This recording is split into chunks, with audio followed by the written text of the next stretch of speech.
Hello everyone, I am Barun from Only English.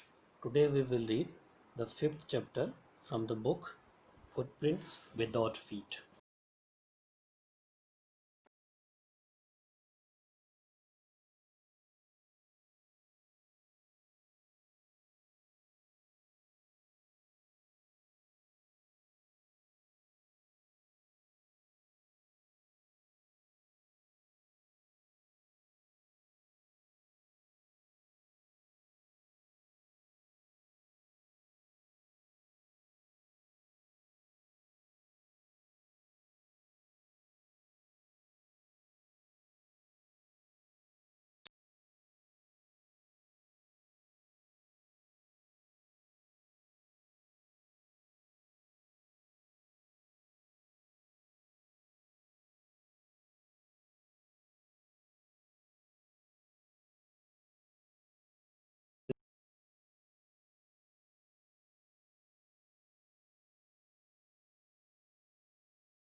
तो अब इस चीज़ को ही देखते हैं कि फुटप्रिंट्स विदाउट फीट। अगर हम टाइटल को ही समझे तो क्या कह रहा है कि किसी चीज़ का साइन है, किसी चीज़ का निशान है, लेकिन उसका फीट नहीं है। कहने का मतलब यह हुआ कि बिना पाँव के ही उसके पाँव का निशान बन रहा है, यानी दिखने में वो नज़र नहीं आ रहा, लेकिन उसका निशान जो है, उसका जो इंडिकेट साइन है वो बन रहा है। तो यही कह रहे हैं।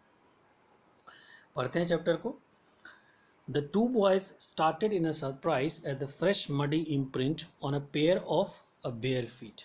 अब जो दो लड़के हैं वो काफ़ी सरप्राइज था कि देखता है कि एक फ्रेश मडी इम्प्रिंट बने कि मडी मतलब क्या, जो गीला मिट्टी से जो बना होता, तो उसका देख रहा है कि एक इम्प्रिंट बन रहा है, यानी कि एक जो पाँव का जो है निशान बन रहा है। A pair of bare feet, यानी उसका निशान बन रहा है, मडी इम्प्रिंट।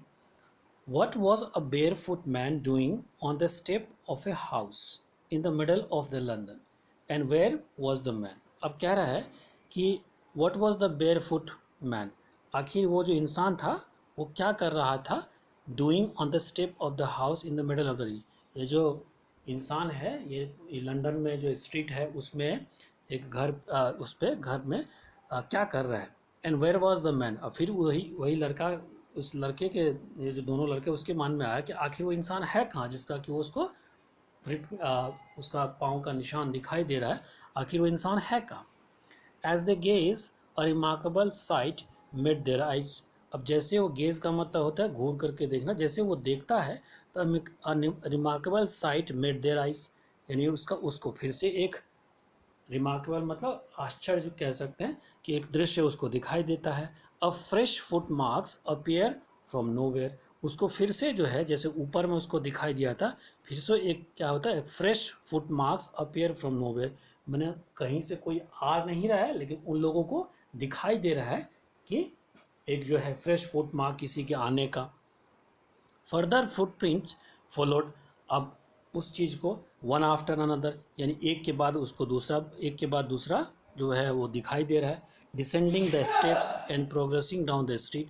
अब वो क्या हो रहा है, जो वो जो चलने की निशान है वो धीरे धीरे धीरे करके आगे बढ़ते जा रहा है, और फिर धीरे धीरे वो कम होते जा रहा है। जैसे पहले स्पष्ट दिखाई दे देता था, थोड़ा उससे पतला, उससे पता एक तरह से, इस तरह। तो क्या कह रहा है, वो जो चलने का फुटप्रिंट्स बन रहा था, followed one after another descending the step progress down the street, और धीरे धीरे वो कम होते जा रहा है। द बॉयज़ फॉलोड, बॉयज़ ने उसको फॉलोड किया कि आखिर ये निशान बन कहाँ से रहा है और ये इंसान है कहाँ। फैसिनेटेड, काफ़ी वो लोग एक्साइटेड थे। Until the muddy impressions became फेंटर and फेंटर and last disappeared all together.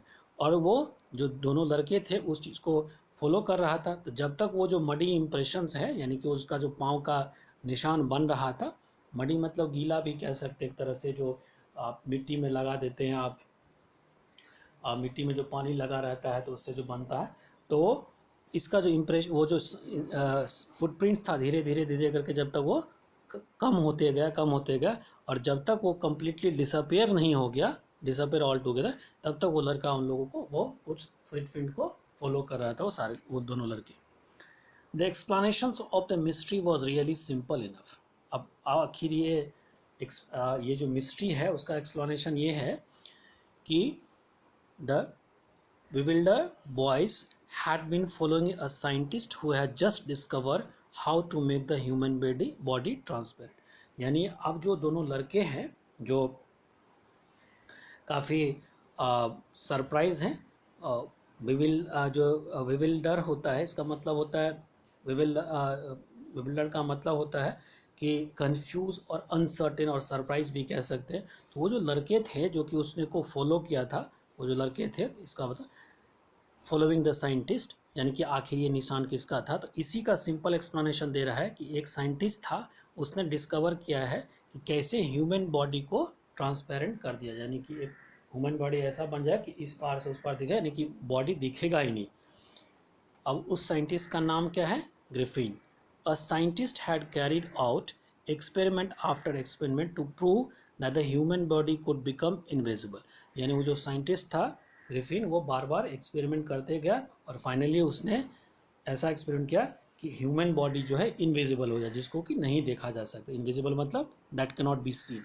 Finally he swallowed a certain rare drugs and his body became a transparent as a sheet of glass, though it also remained as solid as a glass। अब वो कहता है कि finally उसने experiment करते हुए एक ऐसा ड्रग्स जो है वो खा गया, यूज़ कर लिया, कि उसका जो बॉडी है वो ट्रांसपेरेंट हो गया, जैसे कि एक ग्लास का शीट होता है, यानी कि जो शीशे का पार्ट कह सकते हैं। Though it remain as solid as A.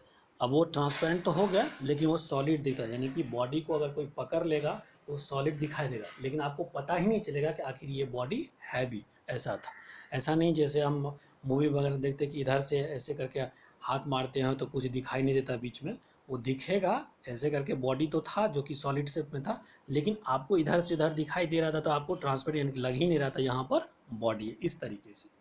Brilliant scientist, though he was, Griffin was a rather lawless person। अब यही बात हमने कहा ना कि मूवी बना था तो उसमें भी ऐसा ही था। तो जो इस साइंटिस्ट था ग्रिफिन, वो काफ़ी लॉलेस, यानी कि कानून को नहीं मानता, यानी कि नियम कानून नहीं मानता था। His landlord dislike him and try to eject him. उसके जो लैंडलॉर्ड थे उसको पसंद नहीं करता था ग्रिफिन को, और उसको क्या किया था, घर से बाहर निकल दे। इजेक्ट का मतलब होता है when you force somebody's to leave particular place. तो उसको क्या किया था, घर से निकाल दिया था जहाँ पर वो रहता था। In revenge Griffin set a fire in the house. और फिर इसके बदले में, रिवेंज का मतलब बता लेना, बदले की भावना से उसने क्या किया, उसके घर में ही आग लगा दिया। To get away without being seen he had remove his cloth. और क्या किया कि अपना क्लोथ जो है उसको हटा लिया ताकि किसी को पता ना चल पाए कि आग उसी ने लगाया है। Thus it was that he became the homeless wanderer without clothes, without money and quite invisible until he was happened to be stepped in some mud and left footprints as he walked। अब कह रहा है यही जो है, जब से वो उस घर में अपने जो उसका लैंडलॉर्ड था उसके घर में जब आग लगा करके और अपने कपड़े को उतार करके, यानी अपना कपड़ा सारा छोड़ दिया था, यहाँ पर याद है कि without being seen he had remove his cloth, जैसे अपना उसने क्लोथ निकाल लिया था, तभी से वो बिना क्लोथ के घूम रहा है। वेंडरर, यानी वेंडरर का मतलब घूमना। विदाउट क्लोथ्स, बिना क्लोथ्स के, बिना पैसे के, एंड क्वाइट इनविजिबल, और वो दिखता नहीं। Until he happen to step in some mud, जब तक कि उसको उस लड़के ने अचानक हैपन टू सी या हैपन टू स्टेप इन का मतलब कि जब आप अचानक किसी से मिल जाते, यानी अब अभी जो दोनों लड़के ने देखा था उससे पहले उसको किसी ने देखा था, अचानक से अभी वो दिखा कि वो चल रहा है और उसका कुछ इंडिकेशंस है नहीं, लेकिन उसके फुटप्रिंट्स बन रहे। तो यही था ग्रिफिन, इसके बारे में बताया गया। Next, he escapes easily enough from the boys who followed his footprint in London। अब वो जो लड़का था, he escaped easily enough from the boys who followed the footprints in London। जिस लड़के ने उसको फॉलो किया वहाँ से वो easily निकल गया। But his adventures were by no means over. अब वहाँ से तो वो इजीली निकल गया लड़के जो उसको फॉलो किया था, लेकिन उसका जो एडवेंचर था वो अभी ख़त्म नहीं हुआ था। He had chosen a bad time of years to wander about London without clothes. अब उसने गलत समय पे, एक तरह से हम कह सकते हैं कि गलत समय पे उसने अपने मकान मालिक के घर में आग लगा दिया, या ये भी कह सकते हैं कि गलत समय में आग लगा करके वो निकल चुका है लंदन की स्ट्रीट में। क्यों? ये जो समय था वो ठंड वाली समय थी। It was the mid winter, the air was bitterly cold and he could not do without clothes. तो अब कह रहा है कि ये जो समय था वो काफ़ी ठंड का समय था, मिड विंटर था और काफ़ी ठंड थी, तो बिना क्लोथ्स के वो रह नहीं सकता था। अपने बॉडी को तो ट्रांसपेरेंट बना लिया था, ट्रांसपेरेंट, लेकिन उसका बॉडी तो सॉलिड था, उसमें ठंड लगती थी आपको, और जो इंसान था उसको दिखता नहीं था, लेकिन उसके बॉडी में ठंड लगती। Instead of walking about the street, he decided to slip into a big London stores for more।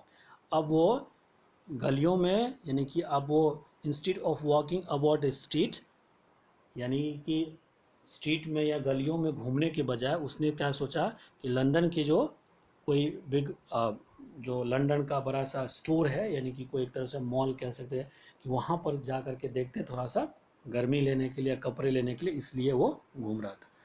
Closing time arrive. अब ये जो स्टोर्स था, यानी कि एक मॉल कह सकते हैं, शॉप कह सकते हैं, वो उसके बंद होने का समय हुआ। And as soon as the doors were shut, Griffin was able to get himself the pleasure of clothing and feeding himself without regarded to expense। तो अब क्या हुआ कि क्लोजिंग टाइम है, इन दुकान बंद होने का समय हुआ। As soon as the door were shut, जैसे ही बंद होने वाला था, Griffin was able to give himself the pleasure of clothing and feeding himself without regard to, यानी कि अपने आप को वो काफ़ी अच्छा अपने कपड़े भी पहन लिया और अपने आप को कुछ खिलाया भी बिना किसी एक्सपेंस के। He broke open boxes and rappers and fitted himself out with a warm cloth. उसने क्या किया, जब वो उस क्लोथ में, जो उस स्टोर में, ये जो स्टोर था जब बंद होने वाला था उसी समय एंटर कर गया और अपने आप को कपड़ा भी अब जो भी था वो भी पहन लिया और खाया भी। खाया में क्या किया उसने, क्या किया, जो बॉक्स थे उसको भी तोड़ दिया, उसके बाद wrappers and fitted himself with the warm cloth, और जो गर्म कपड़े थे पहन लिया। Soon the shoon with shoes and overcoat and the wild brim hat. और इस तरह से उसने क्या किया कि शूज़ भी पहन लिया, एक ओवर कोट भी पहन लिया और हैट भी पहन लिया। He became fully dress with a visible man, और वो पूरी तरीके से एज ए विजिबल इंसान जो है उस तरीके से वो दिख रहा था। In the kitchen of the restaurant he found cold meat and coffee. अब जब वो रेस्टोरेंट के कॉफ़ी में क्या, रेस्टोरेंट के किचन में क्या जगह देखा कि कोल्ड मीट था और कॉफ़ी था। And he followed up the meal with the sweets and the wine taken from the grocery stores. और फिर उसने क्या किया कि जो किचन में ये सब था वो सब तो लिया है, उसके बाद उसने क्या किया, फॉलो द मील, भोजन में उसने क्या किया, with the sweets wine and groceries store, ये सब सारे चीज़ उसने यूज़ कर लिया। Finally he settled on to sleep on the pile of the quilts. और उसके बाद उस स्टोर में जो भी कम्बल वगैरह जमा थे उस पर उसने लेट गया वो। If only Griffin had managed to wake up in the good time, all might have been well। अगर वो ग्रिफिन सही समय पे उठ गया होता तो सब कुछ अच्छा होता, यानी कि उस स्टोर में घुस गया, कपड़े भी पहन लिए, जूते भी पहन लिए, सारा कुछ कर लिया, खा भी लिया, लेकिन वहाँ सो भी गया। तो सो भी गया तो ठीक है, लेकिन अगर वो सही समय पे उठ गया होता तो सब कुछ अच्छा होता। ऐसा हुआ नहीं। As it was, he did not wake up until the assistants were already arriving next morning। यानी दूसरे समय जब वो शाम को इंटर किया था तो वो उठा नहीं जब तक कि जो असिस्टेंट वगैरह काम करने वाले लोग थे वो मॉर्निंग में दूसरे दिन काम करने नहीं आए, तब तक वो जगा नहीं। When he saw a couple of them, जब उसने कुछ को देखा कि वो आ चुका है, approaching he panicked and began to run, जैसे देखा कि वो शॉप में जो है, वो स्टोर में जो है, जो असिस्टेंट वगैरह यानी कि वर्कर वगैरह काम करने वो आ गया, तो वो काफ़ी पैनिक हो गया, नहीं डर गया और फिर भागना शुरू किया। दे नेचुरली गेव चेस, तो बाकी जो असिस्टेंट वगैरह काम करने वाले वहाँ के लोग थे वो उसके पीछे पड़ा। In the end he was able to escape only by quickly taking off newly found clothes, और उसके बाद क्या हुआ, वो बचने के लिए जो है जो भी उसको क्लोथ्स वगैरह मिला था, पहन लिया था, उसको उसने रिमूव कर दिया ताकि उसको पकड़ ना पाए। So one more he found himself invisible but mark in the chill January year. अब फिर से उसके पास, जो कि अपने आप को बचाने के लिए सारा क्लोथ्स यहाँ इस स्टोर में निकाल दिया एक एक करके, अब फिर से वो बिना क्लोथ्स का हो गया एक इनविजिबल मैन उस जनवरी वाली ठंड में। This time he decided to try the stock of a theatrical company in the hope of finding not only clothes but also something that would hide the empty space above his shoulder। तो अब इस समय इस बार उसने क्या किया, decided to stock of a theatrical company, यानी कि थेरेटिकल कंपनी जो है वो उसमें उसने डिसाइड किया कि इस बार हम कुछ ना कुछ यहाँ पर करेंगे। और इसने सिर्फ कहा कि इसने आपने डिसाइड किया कि नॉट ओनली फाइंडिंग क्लोथ, सिर्फ क्लोथ ही नहीं ढूंढेगा, but also something that would hide the empty space above his, उसके शोल्डर से ऊपर का जो स्पेस था उसको भी वो हाइड कर लेगा किसी न किसी चीज़ से, एक तरह से मुखरा लगा लेगा ताकि उसका जो शकल है दिख सके, क्योंकि उसका शकल भी नहीं दिख रहा था। जैसे आप देखेंगे कभी होलो मैन तो आपको समझ में आ जाएगा।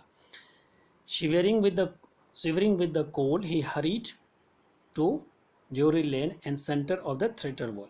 अब क्या हुआ, ठंड से कांपते हुए, वो शिवरिंग का मतलब क्या है, जब आपको काफ़ी ठंड लगती, he hurried to the Drury lane, ये जगह का नाम है, and centre to the theatre wall, उसमें एंटर किया। He soon found a suitable shop, जब उसमें एंटर किया तो देखा कि एक जो दुकान है उसमें उसने एंटर कर गया। He made his way invisible, और वो चुपचाप वहाँ पर एंटर कर गया upstair and came out a little later wearing bandage round his forehead, dark glasses, false nose, big bushes, side whiskers and large head। यानी ये सब सारा चीज़ पहन करके अब जब ऊपर गया और उसके बाद नीचे जब आया तो क्या पहना था, wearing the bandage round his forehead, यानी कि उसके अपने सर पे जो है बैंडेज बांध लिया था, फिर डार्क ग्लास चश्मा पहन लिया था, फॉल्स नोज लगा दिया, उसके बाद बिग बुशीज साइड विस्कर्स लगा लिया था, एंड लार्ज हेड, ये सब सारा पहन के ऊपर से नीचे to escape without being seen. ऊपर अब जब वो सारा क्लोथ पहन लिया था तो लोगों को दिखेगा वो, तो अब लोगों को ना दिखे, he casually attack the shopkeeper from behind, फिर उसने क्या किया, शॉपकीपर को पीछे से अटैक कर दिया। After which he robed him all the money he could find, और फिर क्या किया, उस शॉपकीपर को दे मारा और उसके पास जो भी पैसा था वो भी निकल के वो भी ले लिया। Eager to get away from the crowded London he took a train to the village of Epping, यानी एक विलेज है लंदन में, वहाँ पर जा ये कि लंदन में उसको कोई ना दिखे, इसलिए उस भीड़ वाले जगह से निकल करके एक विलेज है ईपिंग, वहाँ पर चला गया। Where he booked 2 rooms at the local inn, वहाँ पर उसने 2 रूम बुक किया, नहीं 2 रूम का एक तरह से कह सकते हैं, रूम ले लिया, 2 रूम का अपना अपार्टमेंट कह सकते हैं, कुछ भी एक तरह से अपार्टमेंट नहीं जो भी हो। इन क्या होता है, छोटा सा जो क्या एक तरह छोटा सा जो एक रहने वाला जगह होता है उसको हम कहते हैं, एक तरह से रूम बना होता है छोटा सा, उसी को उसने बुक कर लिया। The arrival of the stranger at an inn the winter was in any case an unusual event. अब वो जो इन था, यानी छोटे छोटे जो जगह पे जो घर थे, वहाँ पर जब वो विंटर के समय में वहाँ पर पहुँचा तो ये काफ़ी स्ट्रेंज वाली बात थी। स्ट्रेंज मतलब न रहस्यपूर्ण वाली, क्योंकि उस समय में वहाँ पर कोई आता नहीं था, ठंड का समय था, उसमें कौन जाएगा वहाँ। The stranger of such uncommon appearance set all tongues weighing. अब वो जो इंसान आया उस समय में तो हर कोई जो है उसके बाद उसका जो अनकॉमन अपीयरेंस, उसका जो चेहरे का बनावट था वो भी तो एक लगा लिया था कि उसे चोट लगा है, एक तरह से बैंडेज भी लगा लिया था, जिस तरीके से उस अपना चेहरा बना रखा था क्योंकि फॉल्स चेहरा था उसका। तो ये सब इसकी चर्चा करने लगा। टंग्स वेगिंग का मतलब सब बातें उसके बारे में करने लगे। Mrs Hall's the landlord wife made every effort to be friendly. जो अब जहाँ पर उसने 2 रूम बुक किया, जिस जो लोकल इनमें रूम बुक किया, उसके जो मकान मालकिन थे उसका क्या नाम था, मिसेस हॉल। तो Mrs Hall landlord wife made every effort to be friendly, यानी कि हर कोशिश करती थी कि ग्रिफिन के साथ, जो ग्रिफिन थे उसके साथ फ्रेंडली तरीके से behave. But the Griffin had no desire to talk and told her, my reason for coming to Epping is desired for a solitude. Solitude का क्या मतलब होता है, एकांत।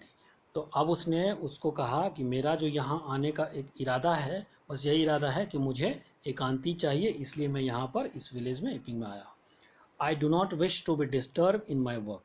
और फिर कहता है कि मैं नहीं चाहता हूँ कि मुझे कोई डिस्टर्ब करे। Besides an accident had affected my face, क्योंकि आपको पता होगा जब वो कपड़े लेकर के भाग वहाँ बैंडेज भी लगा, और उसने क्या क्या कि इस फिर कहता है कि एक मेरा एक्सीडेंट हुआ था और उसमें मुझे चोट लगे, इसीलिए मेरे चेहरे पे बैंडेज बांधा हुआ है, और वो तो जानबूझ करके बांधा था। Satisfied that her guest was a eccentric scientist, and in view of the fact that he had paid her in advance, Mrs. Hall was prepared to excuse his strange habits and irritable temper. अब उसके जो answer थे, किसके, Griffin के जो answer थे, उस answer से वो सेटिस्फाइड थी। तो इस कह कि satisfied with the guest eccentric scientist.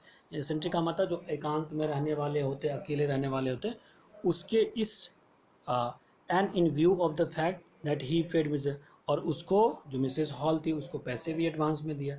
इन सब बातों से Mrs Hall was prepare to excuse his strange habit, और इन सब बातों के कारण मिसेज जो हॉल थी उसको भूल जाने की, जो कि छोड़ो आप, मुझे तो पैसा दे दिया ना, अब ये किस तरह का है, कैसा है इसका दिमाग, इरिटेबल टेम्पर, इन सब को वो भूल गई, उस चीज़ को वो माफ़ कर दी क्योंकि उसको उनको पैसा मिल गया था।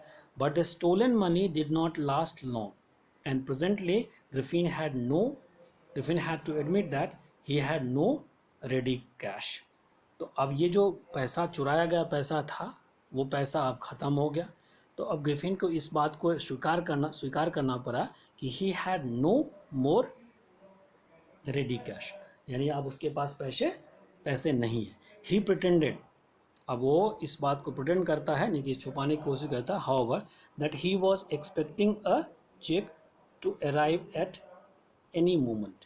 तो अब ये बात को प्रिटेंड करता है, उसको मकान मालकिन को यानी मिसेस हॉल को बताता है ग्रिफिन कि उसके पास पैसे तो नहीं है। तो कह रहा है कि मेरा जो है चेक आने वाला है, कभी भी आ सकता है, और जब चेक आ जाएगा तो मैं आपको पैसे दे दूँ। Shortly after words a curious episode occurs, लेकिन उसके कुछ ही समय के बाद, कुछ ही दिनों के बाद, एक बड़ा ही, क्यूरियस का मतलब विचित्र कह सकते हैं, स्ट्रेंज कह सकते हैं, जो कि बड़ा ही एक तरह से, very early in the morning, a clergyman and his wife awakened by the noise in the study.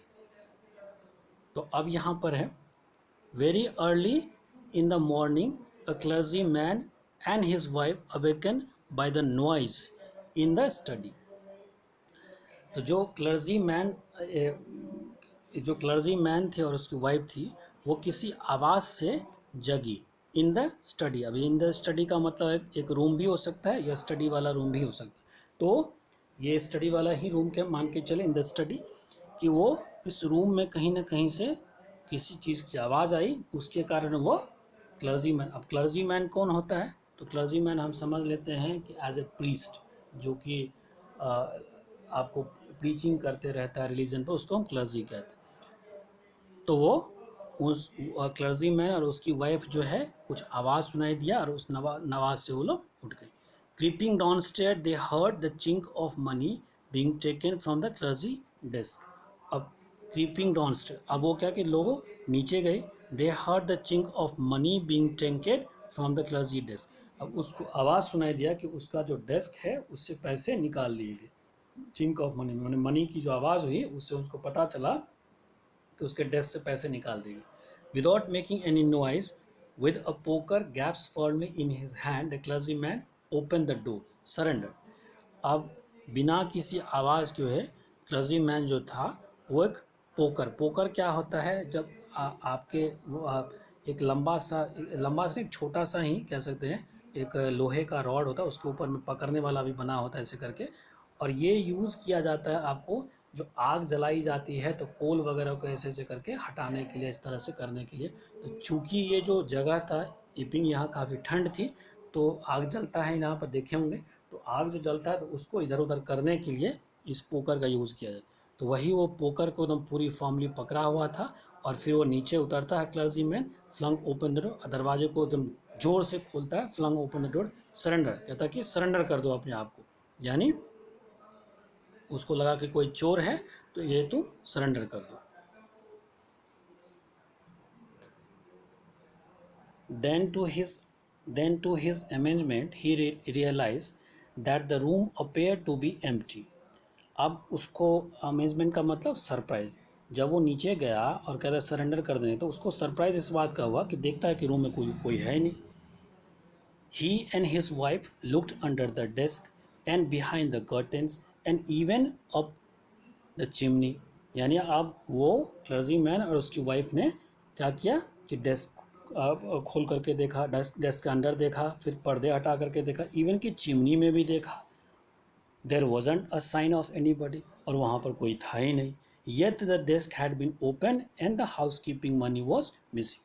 किंतु जो डेस्क था वो खुला हुआ था, यानी कि एक तरह से हम अलमीरा कह सकते हैं, और जो ड्रॉवर होता है उसको कह सकते हैं, और उससे जो पैसे थे वो निकल, हाउस कीपिंग मनी का मतलब घर चलाने के लिए जो पैसे रखते हैं वो का, तो वो पैसे वहाँ से मिसिंग था. लेकिन इंसान कोई नहीं था, लेकिन पैसे मिसिंग थे. Extraordinary affairs, the clergy man kept saying for the rest of the day. अब पूरे दिन अब वो कहते रहा कि बड़ा विचित्र घटना है कि उसके पैसे चोरी हो गए और ये कोई था ही नहीं. तो ये बातें पूरे दिन वो करते रहा. But it was not an extraordinary as the behavior of Mrs. Hall's furniture a little later that morning. अब वो करे, वो ये जो बातें थी जो कि वो चोरी हो गया और वहाँ पर कोई इंसान नहीं था, वो मैटर उतना एक्स्ट्राऑर्डिनरी नहीं था जितना कि मिसेस हॉल के फर्नीचर के साथ हुआ उसी सुबह में थोड़ी देर के बाद. मिसेस हॉल कौन थी? जो क्लर्जी था, यानी कि जो ये ग्रिफिन है उनकी मकान मालिक. The landlord and his wife were up very early and were surprised to see the scientist's door wide open. यानी लैंडलॉर्ड एंड मिसेस हॉल और मिस्टर हॉल सुबह जग गए थे और उसको सरप्राइज लगा कि जो साइंटिस्ट है उसका दरवाज़ा जो है, यानी जो ग्रिफिन है उसका दरवाज़ा खुला हुआ. Usually it was shut and locked.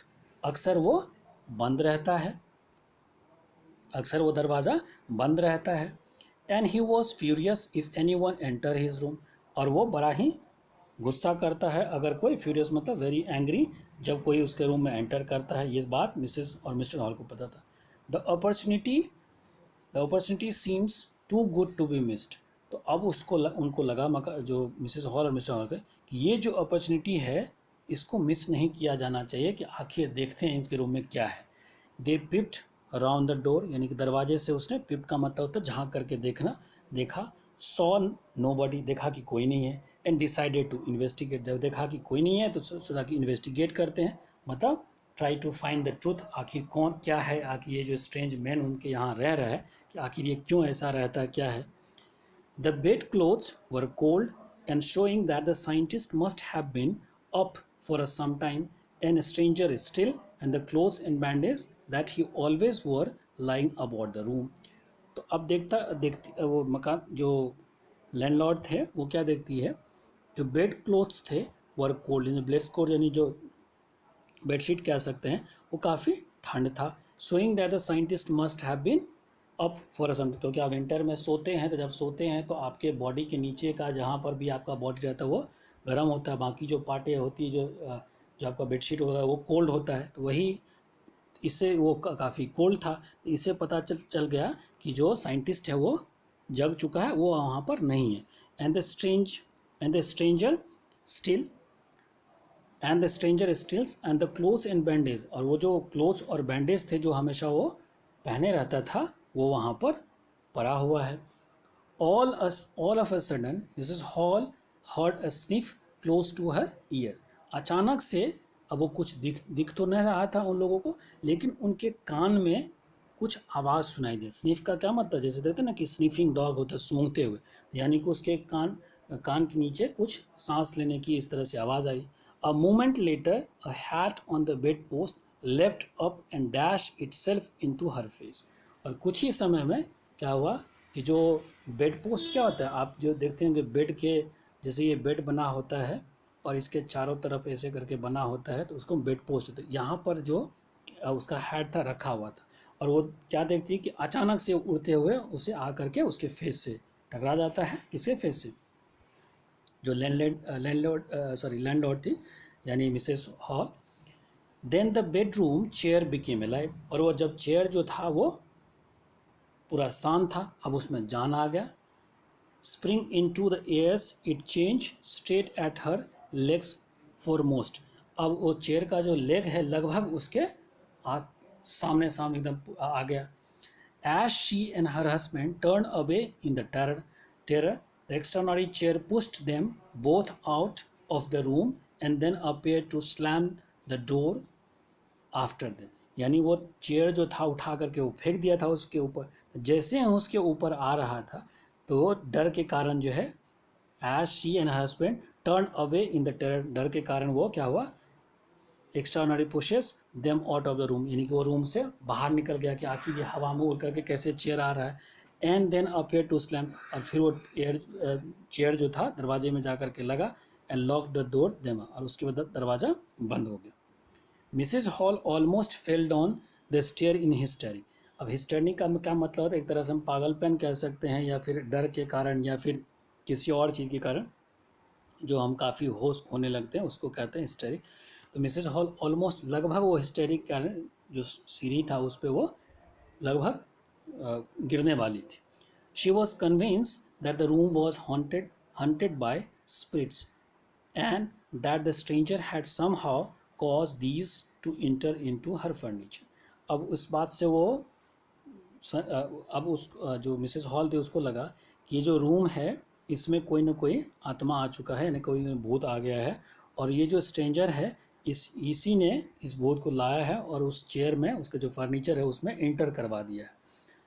My poor mother use to sit in that chair she more. अब वो रो रही है कि जो उसकी मदर थी उस चेयर पे बैठा करती थी। To think it should rise up against me now. अब वो सोचती है कि हाँ उसकी मदर जो है उसके खिलाफ हो गई है, यानी अब उसकी मदर ही उसको परेशान कर रही है, हो सकता है यही हो। Then feeling among the neighbours was trouble was caused by the witchcraft. और फिर जो है लोगों के बीच में, then the feeling among the neighbours was the trouble by the witchcraft, but the witchcraft or not, when the news of the burglary at the clergyman's home became known, the strange scientist was strongly suspected of having had a hand in it। तो पहले लगा कि ये जो neighbours थे इसके इन लोगों के बीच में लगा कि नहीं ये जो हो रहा है ये विच क्राफ्ट क्या होता है, जो आप भूत वगैरह जो होता है बुला लेते हैं, या चुड़ैल वगैरह के, इन कारणों से ये सब हो रहा है। अब ये विचक्राफ्ट था कि नहीं था ये अलग बात है, लेकिन जब ये न्यूज़ सुनाई दे, बर्गरी का क्या मतलब होता है कि किसी के घर में जा कर के कोई चीज़ जब लूट लिया जाता है उसको क्या जाता है बर्गरी, यानी चोरी होना। तो जब ये चोरी होने का न्यूज़ क्लर्जी मैन के घर का जब पूरे शहर में फैल गया, तो जो स्ट्रेंज साइंटिस्ट था वॉज स्ट्रांगली सस्पेक्टेड, यानी सबको ये सब सोच रहा था कि ये जो इंसान है साइंटिस्ट इसी ने क्या होगा, इसी का हाथ है चोरी करने में। Suspicion grew even stronger when he suddenly produce some ready cash, though he had admitted no longer before that he had no money. अब ये सस्पिशन और भी रियलिटी में बदलने लगा जब उसने क्या किया, मिसेस हॉल को कैश ले करके दिया, और कुछ ही दिनों पहले उसने कहा था कि उसके पास कैश नहीं है, उसके पास मनी है ही नहीं, अब चेक आएगा कब आएगा इसका। The village constable was secretly sent for. अब जो विलेज के कांस्टेबल थे उसको चुपचाप बुलाया गया। Instead of waiting for the constable, यानी अब कांस्टेबल आता उसका इंतज़ार किए बिना Mrs Hall went to the scientist. Mrs Hall जो थी वो साइंटिस्ट के पास गई। Who had somehow mysteriously appear from his empty room. अब वो जो उसका खाली रूम था उससे वो बाहर निकला। I want to know what have you doing to my chair upstair she demanded. तो अब वो ऊपर गई और देखती पूछती है कि मैं तुमसे जानना चाहती हूँ कि आखिर तुम मेरे चेयर के साथ कर क्या रहे हो। And I want to know how it is you come out of the empty rooms and how you enter the locked room. तुम ये खाली रूम से, जब इसमें कोई था ही नहीं, तो तुम इसमें से कैसे बाहर आ गए, और जब जब बंद था तो इसमें तुम चले कैसे गए। अब ये क्वेश्चन वो पूछने लगी। The scientist was always quick temper, now he become furious. वैसे भी जो साइंटिस्ट था वो गुस्सेले रहता था, हमेशा तुरंत में उसको गुस्सा आ जाता था। तो साइंटिस्ट वॉज क्विक टेम्पर, वो तुरंत में उसको गुस्सा आता था। नाउ ही बिकेम फ्यूरियस, अब जब उसको ये पूछने लगा तो वो काफ़ी गुस्से में आ गया। Now he become furious. You don't understand whom, who और what I am, he should, very well I will should। तो अब वो जब गुस्से में आता, कहा तुम नहीं जानते हो, अब अपने मकान मालिकिन को कहने लगा कि तुम नहीं जानते हो कि मैं कौन हूँ। यू डोंट अंडरस्टैंड हु और व्हाट आई एम, तुम नहीं जानते कि मैं कौन हूँ, मैं क्या करता हूँ। ही शाउटेड, चिल्लाया, very well I will show you, मैं तुमको दिखाऊंगा कि मैं कौन हूँ। Suddenly he through of the bandage, अच्छा तुरंत ही अपना जो बैंडेज है वो निकाल करके फेंक दिया। Whiskers, spectacles and even nose, जितना सारा विस्कर्स था या जो चश्मे थे या फिर नोज था, वो सारा जो जो भी बनावटी चीज़ था निकाल के फेंक दिया। It took him only a minute to do the, अब उसको ये करने में 1 मिनट भी नहीं लगा होगा। The horrified people in the bar found themself staring at the headless man. अब जो सारे लोग थे वो उसको देख करके काफ़ी डरे हुए थे, डर गए कि आखिर ये इंसान है, इसका तो हेडलेस यानी कि इसका तो चेहरा है ही नहीं, मतलब ऊपर वाला सर ही नहीं है। Mr. Jaffer, the constable, now arrived and was quite surprised to find that he had to arrest a man without the head। अब जो मिस्टर जाफर जो आया कांस्टेबल, वो आ गया वहाँ पर, वो भी सरप्राइज था कि अब एक इंसान को अरेस्ट करना जिसके का ऊपर वाला सर ही नहीं है। But the Jafar was but the Jafar was not easily prevented from doing his duty। लेकिन जो जाफर था उसको प्रिवेंट नहीं किया जा सकता उसको ड्यूटी करने से। If the magistrate warrant order a person arrested then that a person had to be arrested with or without his head. अगर मजिस्ट्रेट ने ऑर्डर दे दिया कि किसी पर्सन को अरेस्ट करना है तो चाहे उसका सर हो कि ना हो उसको अरेस्ट किया जाएगा। There follow a remarkable scenes as a policeman tried to get hold of the man। अब यहाँ पर बड़ा रिमार्केबल सीन था देखने के लिए कि पुलिसमैन उसको होल्ड करने की कोशिश कर रहा था। And was becoming more and more invisible as his threw off one garment after another. और फिर क्या हो रहा था, वो एक के बाद दूसरा जो है अपना गारमेंट निकाल करके फेंक रहा था तो और भी इनविजिबल हो रहा था। तो अब उसको पकड़ने की कोशिश की जा रही थी लेकिन वो इनविजिबल होते जा रहा है। Finally a shirt flu into the air, और फाइनली जो है उसका शर्ट जो है हवा में उड़ गया। And the constable found himself struggling with someone he could not C.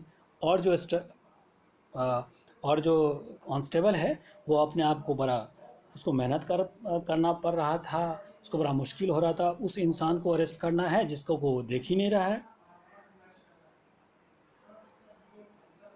All some people try to help him, कुछ जो लोग थे उसको मदद किया पकड़ने में।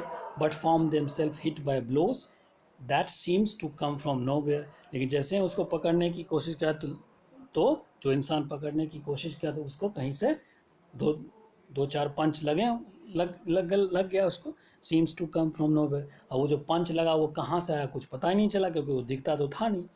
इन the and Jaffer was knocked unconscious and unconscious as he made the last attempt to hold on the unseen scientist।